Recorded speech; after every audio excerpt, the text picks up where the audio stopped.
오늘 은혜 받으실 말씀의 제목은 잃은 양을 찾으시는 주님. 여러분들이 너무도 잘 아는 주제가 될 것 같지요.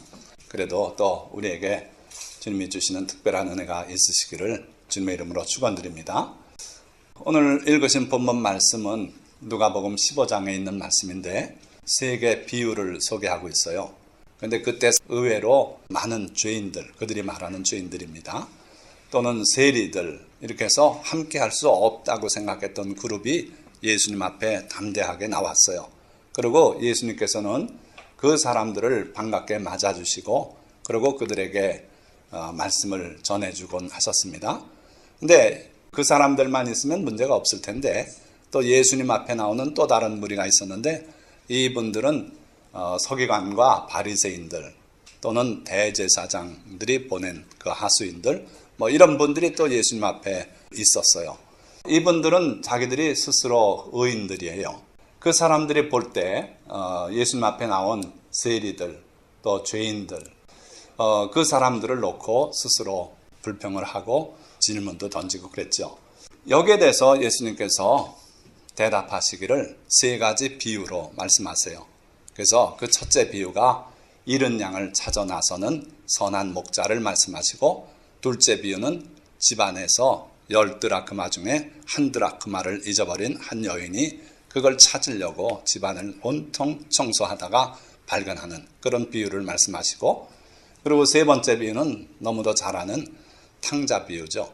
어떤 부자 농부에게 두 아들이 있었는데 그 둘째 아들이 아버지께 맨날 졸라서 재산, 자기에게 유산으로 올 걸 미리 좀 달라고 그래가지고 가지고 가서 먼 나라 가서 다 쓰고 거지꼴이 돼서 돌아올 때 그 아버지가 그 아들을 나무라지 않고 받아주시는 그 비유, 이 세 가지 비유를 들려주고 계세요.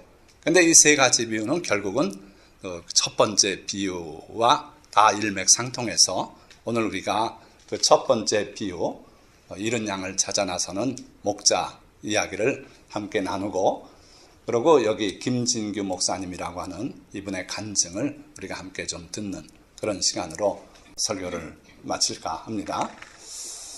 자, 예수님께서 그러한 분위기 속에서 그 첫 번째 비유를 들어서 설명하시죠. 예수께서 그들에게 이 비유로 이르시되 너희 중에 어떤 사람이 양 100마리가 있는데 그 중에 하나를 잃으면 99마리를 들에 두고 그 잃은 것을 찾아내기까지 찾아다니지 아니하겠느냐. 여러분들 솔직히 예수님의 이 질문에 대해서 동의를 하십니까? 현재 이 시점에 여러분들이 양을 100마리 기르고 있다고 가정해 보십시다. 그런데 용케도 어떻게 99마리가 남아있고 한 마리가 빠진 걸 알아챘어요. 그러고서는 99마리를 들에다 두고 그 잃어버린 양을 찾아 나선다는 거예요. 그래가지고 찾도록, 이전 성경은 그렇게 돼 있죠. 찾도록 찾으며 다니지 않겠느냐.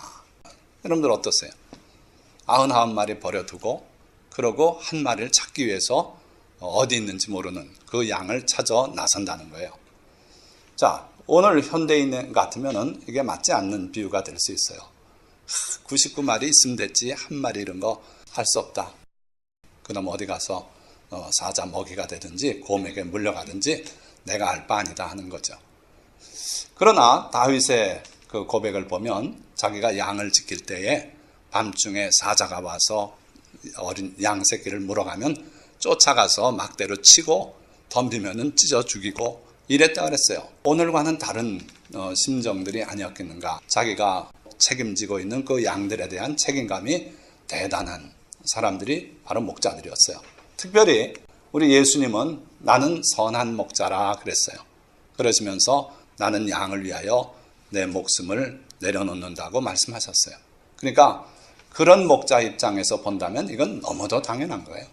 양들이 시력은 나빠서 앞에 양의 엉덩이나 보고 따라가는, 뒤쫓아가는 그런 행동을 하지만 소리에 밝아요. 그래서 자기 목자의 소리를 구분한대요. 얼굴도 구분한다고는 그럽니다. 그래서 이전에 자기한테 못되게 굴었던 얼굴형이 나타나면 그 얼굴을 보고 시력이 나쁘니까 가까이 오면 그러면 구별하고 도망도 가고 그런다 그러게. 어쨌든 폭력이 매우 발달해 있어서 주인의 목소리를 알아듣는다 그래요. 자, 그래서 자기를 알아보고 자기 음성을 알아듣는 그 양을 목자는 또 아껴요. 그래서 그 한 마리 한 마리를 이름을 부른다 그랬어요. 그래서 실제로 그런가 봤더니 지금도 양치는 사람이 그 수많은 양떼가 있는데 그 양의 하나하나의 이름을 부르더라고요.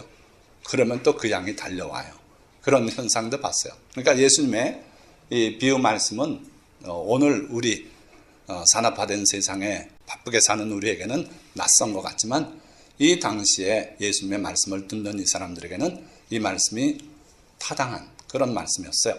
그래서 99마리를 잠시 버려두고 물론 남에게 맡겨놓고 이러고 가겠죠. 다른 목자들 보고 내 양떼들 좀 돌봐달라고 그러고 잃은 양 한 마리 때문에 찾아 나선다는 거예요. 마태복음엔 또 이렇게 말씀이 기록이 되어 있어요. 이와 같이 이 작은 자 중에 하나라도 잃는 것은 하늘에 계신 너희 아버지의 뜻이 아니니라.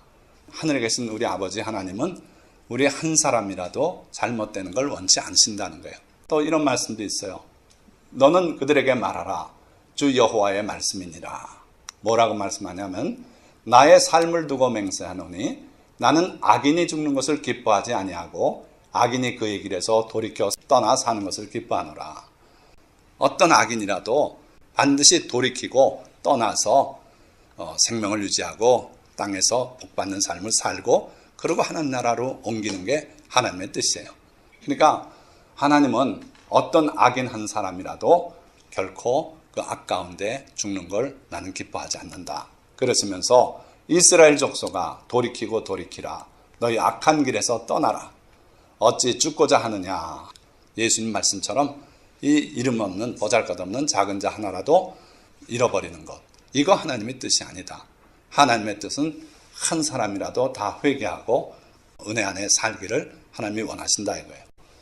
자, 아까 누가복음 비유 말씀 계속돼요. 또 찾아낸 즉 즐거워 어깨에 메고 집에 와서 그 벗과 이웃을 불러 모으고 말하되 나와 함께 즐기자.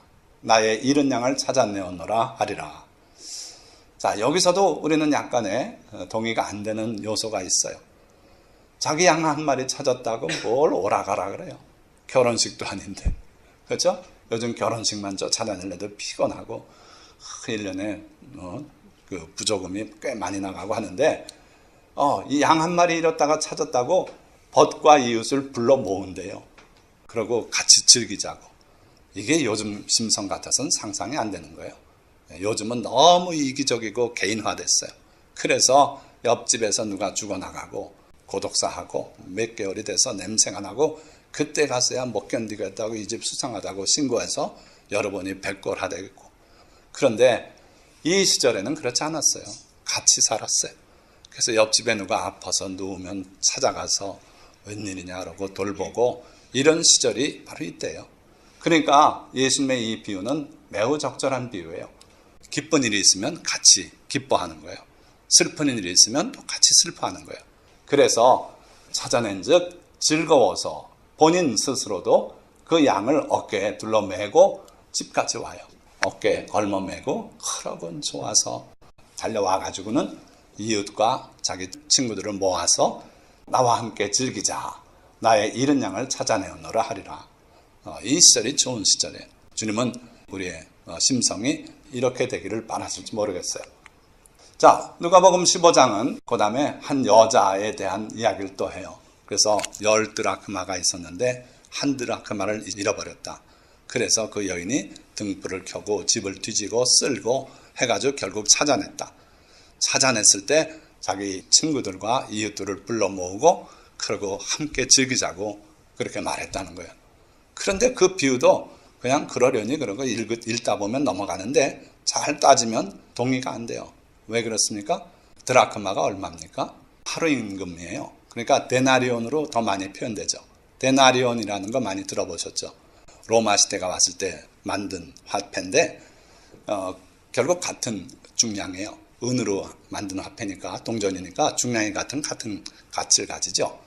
그래서 드라크마 또는 데나리온 하루 품삯 요즘으로 말하면 한 10만 원. 그러니까 10만 원짜리 은화를 잃어버렸다가 찾았다고 잔치를 해요. 잔치란 단어는 없어요. 그러나 불러 모아서 함께 즐기자. 아무것도 없이 그냥 춤만 추자. 이러진 않았을 거예요. 마실 거라도 또 먹을 거라도 풀어놓고 그러고 즐기자 그랬을 거 아닙니까? 생각해보면 말도 안 되는 소리 같아요. 아이고 10만 원짜리 주화 잃어버렸다 찾았다고 그것 잔치비용이 더 들겠네. 그렇지 않아요? 그래요. 그러나 이 당시는 기쁨을 함께하는 시대, 또 슬픔도 함께하는 시대. 그래서 그게 함께 기뻐할 만한 큰 사건이다 하는 걸 주님이 말씀하는 거예요. 자, 그리고 세 번째 비유는 집 나가는 그 아들이 돌아왔을 때 또 뭐 합니까? 그 아버지가 자기 하인들 보고 살찐 소를 잡으라 그래요. 그러고 함께 즐기자 그러고 잔치가 벌어져요. 그러니까 큰아들이 화를 내면서 집에 안 들어가요. 그러면서 아버지에게 노골적으로 하는 말이 아버지 재산을 가지고 가서 창녀들과 먹고 놀아나고 다 탕진한 이 자식이 돌아왔는데 왜 이 자식을 받아주십니까? 그런 거예요. 그때 그 아버지가 이 내 동생은 죽었다가 살아났고 또 잃었다가 다시 얻은 아들이다. 그러니 우리가 함께 즐거워하는 게 마땅하다. 그렇게 말씀하지 않습니까? 거기에서도 보니까 함께 즐거워하자는 거예요. 그러니까 잃은 영혼을 되찾은 거, 양이었던 드라크마였던 집 나간 자식이었던 그 잃어버린 상황에서 다시 지위가 회복되고 돌아오고 이렇게 됐을 때 기뻐해야 된다는 거예요. 기뻐해야 된다는 거예요. 그런데 그 기쁨이 우리에게는 없는 것 같아요. 그렇죠? 교회 안에 안 믿던 사람이 하나 들어와서 성도가 될 때 물론 새가 불어나니까 좋아할지는 몰라요. 우리 교회 성도 수가 늘어났다. 그런데 하나님이 기뻐하시는 건 그런 이유가 아닙니다. 그게 아니라 그 영혼 때문에 기뻐해요. 지옥 갈 영혼이 구원받아 하나님의 백성이 되고 하나님의 은혜 가운데 들어온 거를 하나님은 기뻐하시는 거예요. 자, 내가 너희에게 이르노니 이와 같이 죄인 한 사람이 회개하면, 그러니까 잃은 양은 죄인이다는 거예요. 찾아왔다는 것은 주님께서 능동적인 역할을 해서 회개를 시켰지만 겉으로 볼 땐 그 사람이 회개한 거예요. 자, 아까 기뻐하고 즐거워하자고 얘기했는데 지금 내 앞에 세리들, 죄인들이 와서 내 말을 듣는 거 가지고 못마땅해서 투정하지 않냐. 그러나 하늘에서는 잔치가 벌어지고 있다. 하나님 앞에 천군 천사들이 다 찬양하고 그 한 사람이 구원받아 돌아온 것 때문에 천국에 있는 회개할 것 없는 의인들, 아브라함이 있습니다. 이삭이 있습니다. 야곱이 있습니다. 다윗이 있습니다.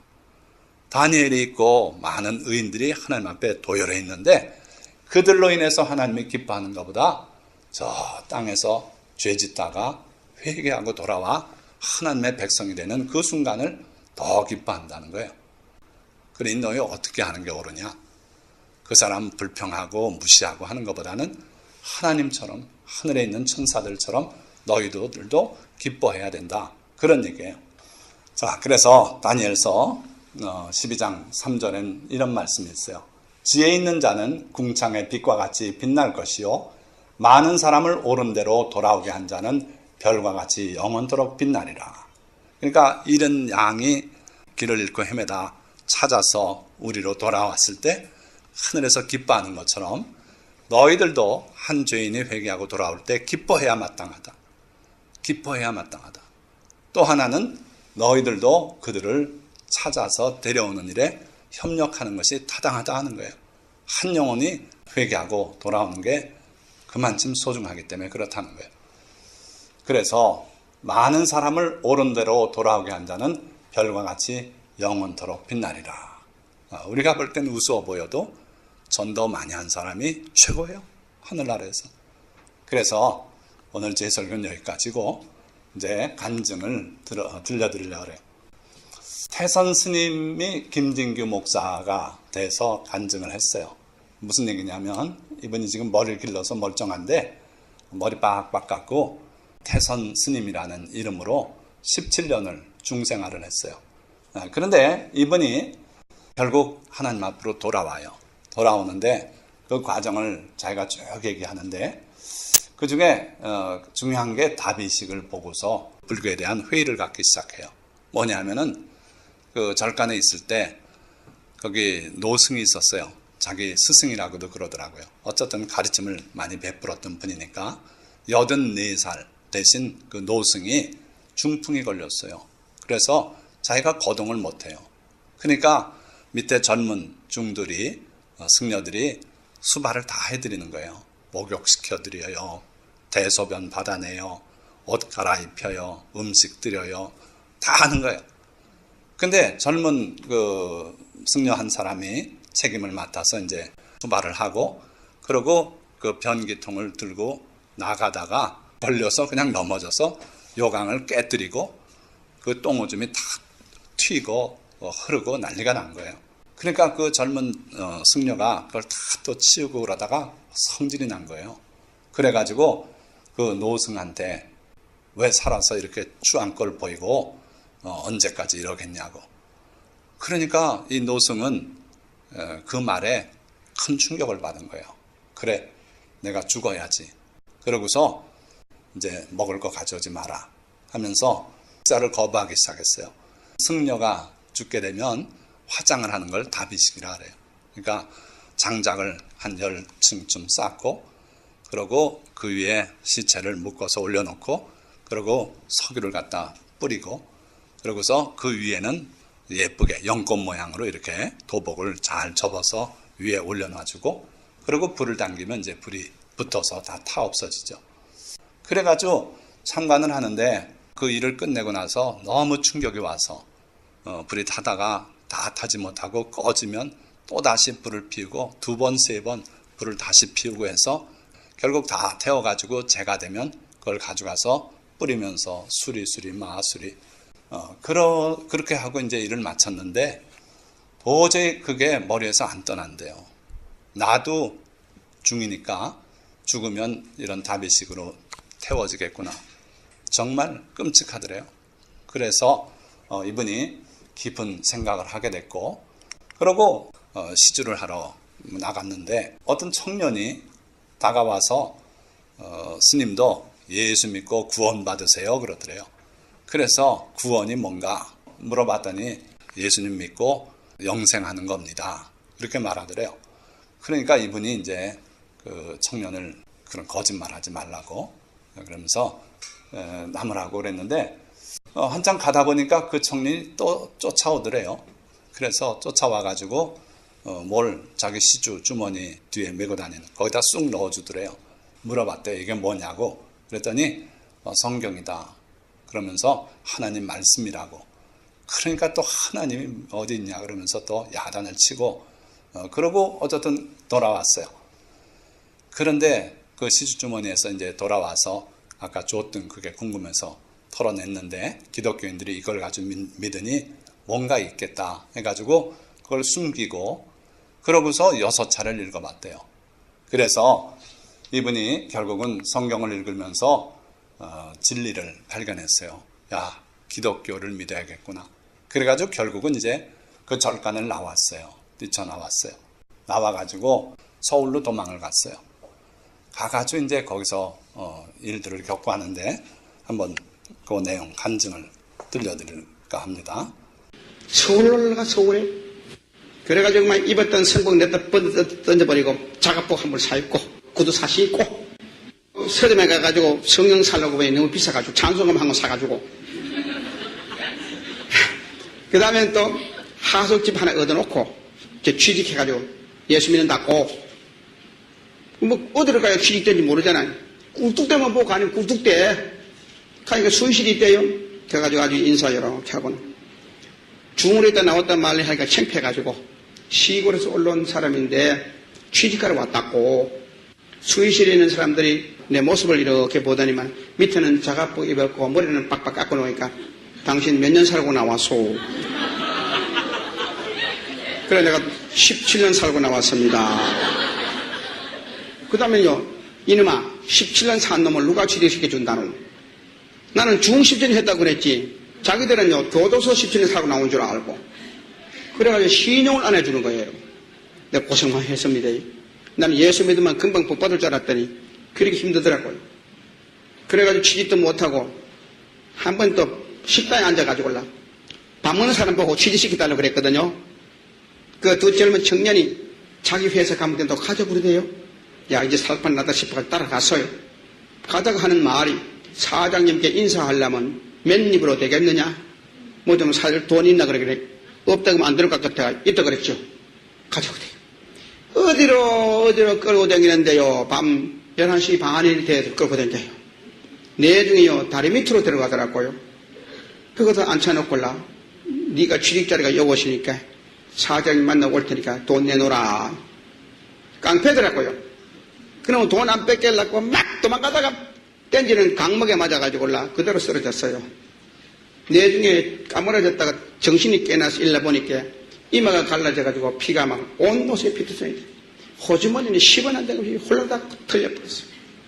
그래가지고 내가 서울 가가지고 내가 혼나고. 자, 머리를 싸도이고 다리 밑에 앉아있으니 참 처량한 신세가 되어버렸어요. 내가 절에 있으면 신님 대접 받을 겠는데 이게 무슨 꼴이고. 그러나 나 통금이 이선에 오다가도 못하고 나의 날 셀 때까지 기다려보자. 몸이 아프니까 또 왜 시간이 그렇게 안 갑니까요? 막 시간이 안 가가지고 별 생각 다 했어요. 그러다가 시간 보내려고 가져간 찬송가를 해보고 싶어가지고 불러가지고 쫙 피보니까 가사는 읽어야 되는데 곡을 안 배워놓으니 압니까 제가? 야, 이거 모르겠다. 연불은 곡지 없이 하는 거니까 내 배운 대로 해보자. 그래서 찬송가 1장부터 비놓고요 하는 거야. 만복의 근원 하나님 온 백성 찬송드리고 저 천사여 찬송하세 찬양 성부 성자 성령 아멘. 그래 해도 괜찮더라고요. 그래서 2장 3장 자꾸 했어요. 한 반쯤 넘어가니까요 가사가 또 이상한 게 있대요. 그 가사 한번 들어봐요. 멀리 멀리 갔더니 처량하고 고나며 슬프고 외로워 정처 없이 다닙니다. 예수 예수 내 주여 곧 가까이 오셔서 쉬 떠나지 마시고 부형같이 되소서. 어찌만 그 가사가요 내 팔자하고 똑같아. 그래서 아이고 이 가사 누가 썼는동 예수 믿는 사람들 고생 많이 했네. 아직도 내 고생한 한도 없구만. 그러면서 뭐가 위로가 됐습니다. 여기 계신 여러분들 중에도 60세 이상 되는 분들은 예수 믿고 죽을 고생한 분들이 많아요. 얻어맞고 욕먹고 누명도 쓰고 잠 못 자고. 예, 내가 그날 밤에 얼마나 내가 부러지졌던지 정말 돈 떨어져 버렸죠. 얻어맞았지요. 하나님이 아니면 살 길이 없더라고. 그날 저녁에 내가 부러지졌던 그 기도를 여러분도 한번 해보시면 문제가 해결될 일이 빨리 일어날 줄로 믿습니다. 우리가 뭐 기도해도 보통 기도하지 그렇게 기도 안 하지 않습니까? 저는 그런 체험을 했어요. 하나님께서 이튿날 사진관에 취직시켜줬어요. 근데 월급은 없고요. 기술 배울 때까지. 그것만 떼어도 눈물이 빠지더라니까요. 고마워서. 그래서 6개월 만에 사진사가 됐어요. 근데 서울 사람들이요 참 깍져요. 기술 배우면 월급 준다 그래놓고는 기술 다 배워도 월급 안 줘요. 터집 잡아가지고. 그래가지고 뭐 월급도 못 보고 있으면 뭘 하나 싶어가지고 기왕 나가왔으니까 신학 공부해가지고 목사 되고 싶더라고요. 그래 야간 신학이 없냐 물었더니 서울에 칼빈 신학교를 소개해줘가지고 거기 가가지고 또 신학교 다니자 그랬더니 등록금 내라 그래요. 등록금 없다가 이렇게 안 된다 그래요. 내가 사진관에 취직해가지고 있는데 6개월 만에 또 월급 탈 테니까 다니자 그랬더니 그러면 돈 내겠다고 각서 쓰라 그래요. 그래 각서를 써놓고 신학교 다녔어요. 낮에는 사진일 하고 오후 6시 반에 나가가지고 10시 반까지 칼빈 신학교에서 죽을고생하고 배웠어요. 6개월간 배우고 나오니까 이놈은 서울 사람이 또 터집 부리고 기술 모델한다고 또 월급 안 주네. 그래가지고 결국은 퇴학당해버렸어요. 그래 나는 퇴학당하고 사람이요 좌절돼버렸어요. 최선을 다해 하려고 하다 안 되니 죽고 싶더라고. 그때부터 저는 타락해가지고 이제 예수도 안 믿고 중도 안 하고 내 멋대로 살아보자 해가지고 뭉청 죄를 많이 지었어요. 여러분 생각을 나쁜 게 하니까요 만나는 사람도 꼭 나쁜 놈을 만나더라고. 그래가지고 술 먹는 사람 만나가지고 술 배웠지요. 화투 치는 사람 만나가지고 화투 배웠지요. 여러분 화투 치고 괜찮대요. 389에 지고 가보자고 578에 지고 굿땡 장땡 도리치구땡 하고요. 그래가지고 패를 짜가지고 이 동네 저 동네 돌아다니면서 먹을 것을 제대로 먹을 수 있습니까? 잠을 제대로 자지 못합니다. 돈을 따가지고 잃어버리고 따가지고 잃어버리고 그러니까 속이려고 하다가 또 안 되고 한 번은 하도 애가 먹어가지고 자살해버리려고 소주 7병을 먹어버리고 찻길에 커브길에 엎어져가지고 죽는다고 누웠다가 죽지도 않고 운전기사한테 끌잡혀가지고 뒤지거든요. 그래가지고 파주소에 들어가서 하룻밤 자고 나오고 이렇게 인생이 망가져 버렸어요. 내중에요 위가 떨어져가지고 사경이 돼가지고 먹지를 못하고 죽게 됐어요. 근데 저는 다시 하나님께로 돌아왔어요.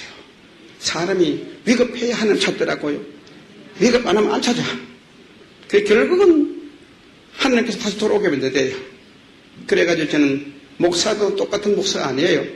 죄를 엄청나게 많이 짓는 상처투성이 목사입니다. 내 몸에는 용서받아가지고 지금 목사라 해도 과거에 죄를 지었던 못자국이 이 가슴 속에 있습니다.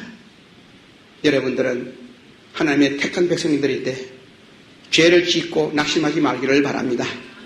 만약에 낙심하면 하나님께서 배를 때릴 겁니다. 결국 얻어맞고 돌아와요. 그냥 얻어맞고 돌아오는 것보다가 안 얻어맞고 충성하는 게 얼마나 좋습니까? 그래서 저는 목사 중에도 얻어 터진 목사 중에 하나입니다. 그러나 나 같은 종을 지금 전도자로 만들어 주었으니까 감사할 뿐이지요. 그래서 저는 그때부터 하나님 다시 낙심 안 할랍니다. 낙심 안 할랍니다 해놓고는 댕기면서 절에서 있을 때 배웠던 관상 보는 거, 사주 보는 거, 손금 보는 거요. 그거 전부 동원해가지고 전도에 써먹어버렸어요. 여러분 하나님 뜻대로 살려고 하니까 되더라고요. 그래가지고 저는 부산 경성대학을 졸업하게 되었고 대전 모건대학을 졸업하게 되었고 서울 감신대학을 졸업해가지고 그래서 제가 감리교 목사 안수를 받게 된 거예요. 그 다음엔 우리 아버지가 원구 선임이신데 74년 동안 주질했단 말이에요. 그럼 내가 이 목사가 어떻게 전도하겠습니까? 그래서 저는 아버지 하나님께 기도했지요. 구하면 주신다고 했지 않습니까? 천지는 없어져도 내 말은 안 없어진다고 했는데 제가 목사하려면 우리 아버지가 예수 믿어야 되겠사온데 아버지를 전도할 수 있는 힘을 주시고 지혜를 주시고 능력을 주시옵소서. 오랫동안 기도했습니다. 그리고 그동안에 저희 어머님은 일찍이 세상 떠나가지고 얼굴도 모르고 난 살아난 사람이고 아버님과 헤어져 있었기 때문에 그래도 인간이기 때문에 아버지가 보고 싶어서요. 명절이 오면은 시를 써보기도 하고 글을 써보기도 하고 편지를 써보기도 했습니다. 이것을 전부 다 모아가지고라 하나의 노래를 만들었어요. 이것이 바로 효도가인데 그걸 내가 뺏겨가지고 갔거든요. 아버님 그동안 만수무강 하셨습니까? 아버지가 내 모습을 보고는 나하고 인연이 끝났는데 돌아가라 그래요. 아버님 자식이 어떻게 인연이 끝났습니까? 아버님 예수 믿고 구원 받으셔야 됩니다. 쓸데없는 소리 하지 말고 가라 그래요. 안 갑니다. 언젠가는 아버지가 성령님의 감동받으면 믿게 될 겁니다. 그때까지 저는 아버님을 위해서 기도하랍니다. 그리고 나이가 74살 먹은 할아버지 앞에서 저녁마다 엎드려가지고 아버님 제가 보고 싶어서 이 글을 써가지고 왔는데 한번 들어보실랍니까? 필요 없다고 안 된다고 그래요. 들어보세요. 그러면서 그 노래를 넉 달 동안 4개월 동안을 저녁마다 아버지 앞에서 불러드렸습니다. 그 노래를 듣던 저희 아버지가 74살에 예수를 믿게 됐습니다. 여러분, 저 연부는 잘해요. 찬송은 잘 못합니다만은 이 가사를 여러분들이 들으시면 은혜가 될 것 같아서 한번 불러보랍니다. 임신 중에 10달 동안 지나실 때에 불편하고 어려우심 어떠했으며 해산할 때 배 아파서 고생하신 그 일평생에 잊지 못할恩공이로다. 오줌 싸고 똥 싸는 거 사양치 않고 마른 자리 따뜻한 곳 가라하느이며 감기하고 배탈나고 잔병할 때에 눈물로서 구호하는 자정이로다. 책보 메고 학교 가면 잊을 수 없어. 이제 오나 그제 오나 기다리시고 책 펴놓고 공부하는 모습 보면서 동네방네 다니면서 자랑한다고. 자기 몸은 못 잡숫고 못 입으면서 좋은 음식 좋은 이복 준비하여서 자식만을 먹이시고 입히시려는 잊지 못할 부모님의 희생이로다.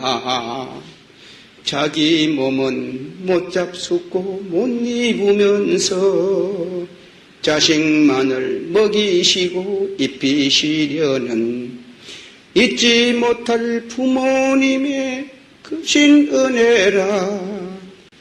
나를 업고 부엌에서 불을 떼시며 차운 물에 빨래하며 고생하신 일 무엇으로 드리어서 보답하리까.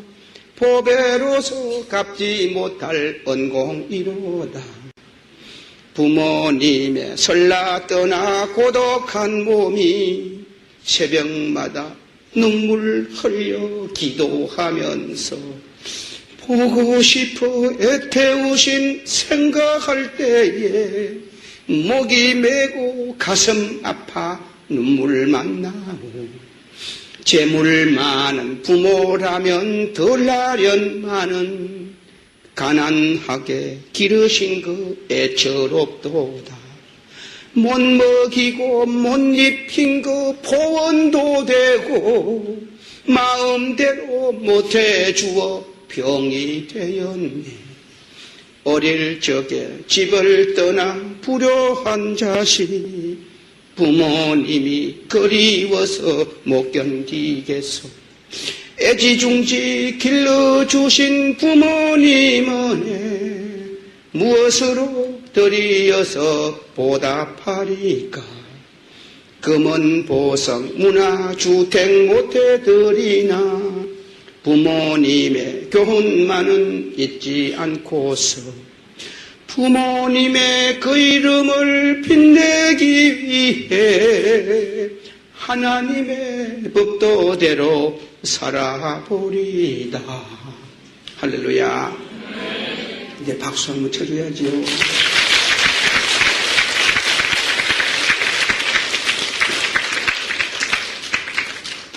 이거를요 4개월 동안을 하루쯤 안 빠지고 불렀더니요 아버지가 은혜를 받아서 여러분 들으니까 내 받더라고. 기독교에도 그런 효도관이 있느냐 물어요. 아버님, 기독교는 살았을 때 효도하는 종교시다. 그래서 제가 아버지 찾아왔습니다. 그랬더니 네 같은 놈 인간 만들어 돌려보내는 거 보니까 기독교가 괜찮구나. 나도 젊을 때는 불교 신도들이 많이 오는데 늙어 빠지니까 안 온다. 인생은 늙어지면 다 헛것이다. 나이 많으면 자식 따라 가야 되고 나는 이미 끝나버렸다.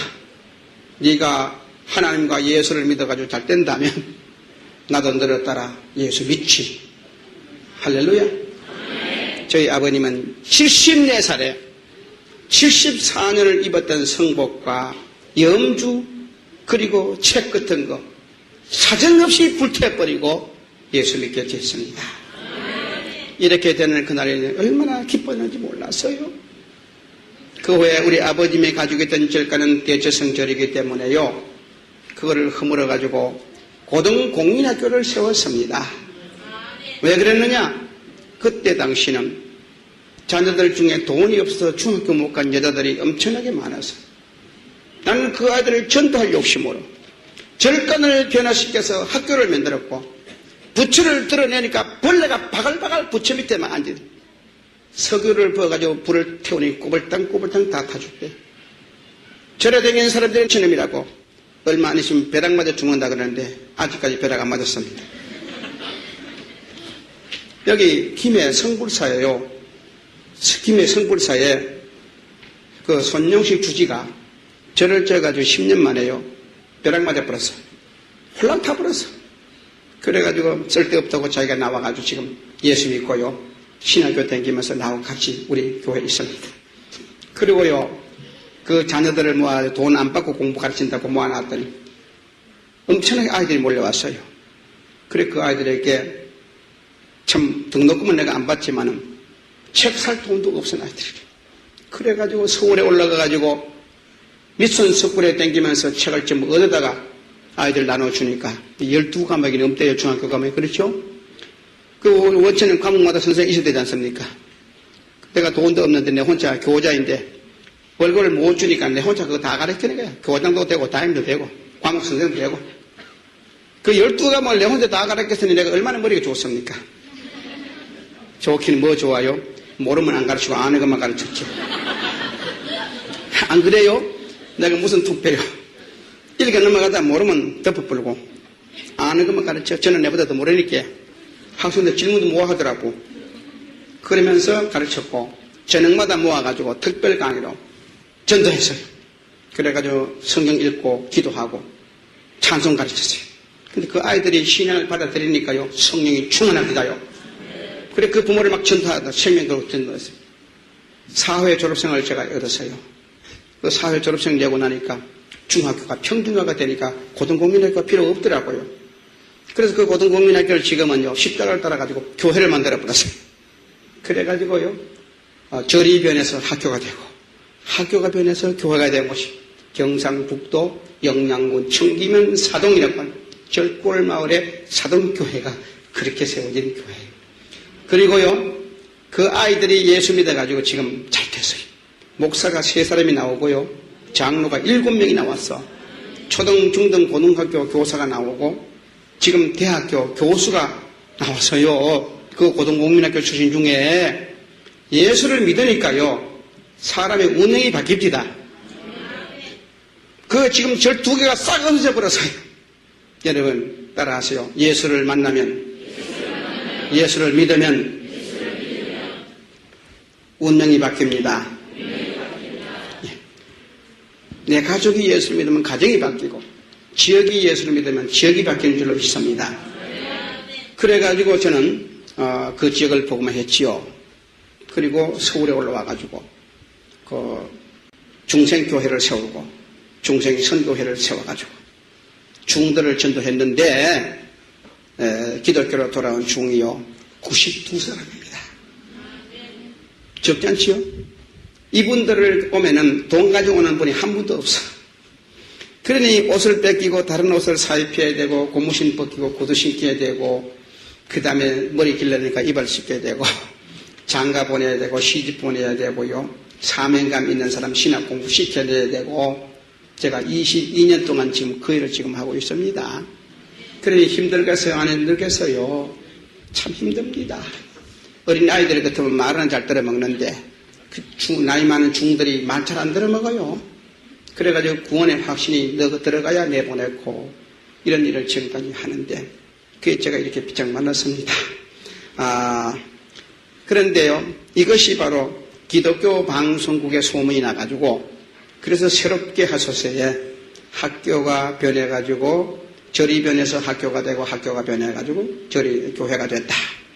그래가지고 기독교 새롭게 하소서에 제가 2번 연재도 했고 극동방송국에 2번 나가게 됐던 것이 그래서 내가 이름이 난 것이지 내가 뭐 배워가지고 뭐 잘생기가 이름 난 게 아무것도 없어요. 이 모두가 다 하나님의 은혜인 줄로 믿습니다. 그리고 우리 가정이 다 예수 믿어가지고요. 예, 불교예요. 아버지도 지금 예수 믿어가지고 돌아가셨지만 소천했고 우리 형님이 장로에 됐고요. 예, 동생 목사 되고요. 우리 누님들이 부산에 지금 보살이 변해가지고 집사가 돼가지고 이래 과거에는요 연불을 하던 우리 가정들이 모이면 그저 나가던 죄인 살리신 이 찬송할 때마다 너무 기쁘게 지금 살아가고 있습니다. 여러분들이요 다만 내가 여러분에게 부탁은 여러분만 구원받았다고 안심하지 마세요. 여러분 구원받았으면 천국 가니까요. 하나, 아직도 부모가 믿지 않는다든지, 또 자식이 믿지 않는다든지, 나와 함께 사는 남편이 믿지 않는다든지, 그분 지옥 간단 말이에요. 금년에는요, 최대 목적이 소원이 뭐냐? 가족 전도에 가정 선교사 되시기를 바랍니다. 외국에 나가 선교사는 못하도 가장 가깝게 살고 있는 내 가족은 전도해야 안 되겠습니까? 저도 4개월 동안 엎드려 울부짖으니까요. 들어주겠다. 그러니 될 때까지 한번 매달려 보시기를 바랍니다. 잘 들으셨어요? 네. 저는 어릴 때 외할머니가 계셨는데 이분이 강원도 저 산골짜기에 사시면서 한글도 못 배우셨어요. 그래서 저희 집에 오시면은 저를 무릎팍에 앉히시고 찬송가를 읽어달라 그러세요. 그 외할머니 찬송가는 곡조가 없는 그냥 글만 가사만 적힌 찬송가인데 무곡 찬송가죠. 그럼 그걸 읽어드리면 꼭 이분 찬송하는 식으로 찬송을 했어요. 그래서 이분이 찬송을 중이었다 예수님 믿고 그래서 곡조를 모르고 불렀던 찬송이 제가 어릴 때 우리 외할머니 부르는 찬송. 그러니까 그 당시엔 그렇게 하셨어요. 그래서 그 생각도 나고 그러는데 어쨌든 오늘 설교 말씀 귀담아 잘 들으시고 첫째는 여러분들 가족에 전도를 해야 돼요. 가족 원중에 아직 전도하지 못한 분이 있다면 이 김진기 목사님 자기 아버지 전도하려고 어떻게 했어요? 효도가를 지어서 4개월을 아버지 앞에서 가라는 걸 안 가고 매일 저녁 노래를 불러드리고 결국 아버지를 변화시키지 않았습니까? 그런 열심이 있어야겠다는 거예요. 그렇게 해서 여러분들도 전도에 앞으로 좀 더 관심을 갖고 노력하고 그런 여러분들이 다 되시기를 주님의 이름으로 축원드립니다. 자, 말씀을 맺습니다. 하나님의 아들 예수 그리스도께서 이 땅에 오심은 잃은 양, 즉 죄인을 찾아 구원하기 위하심이었어요. 분명히 주님은 죄인을 불러 구원하기 위해 오셨다 그랬어요. 의인을 위해서 오신 것이 아니라 그랬습니다. 자, 김진기와 같은 죄인 한 명이 회개하고 구원받을 때 하늘나라에서는 회개할 것 없는 의인 99으로 인한 것보다 더 큰 기쁨이 있어요.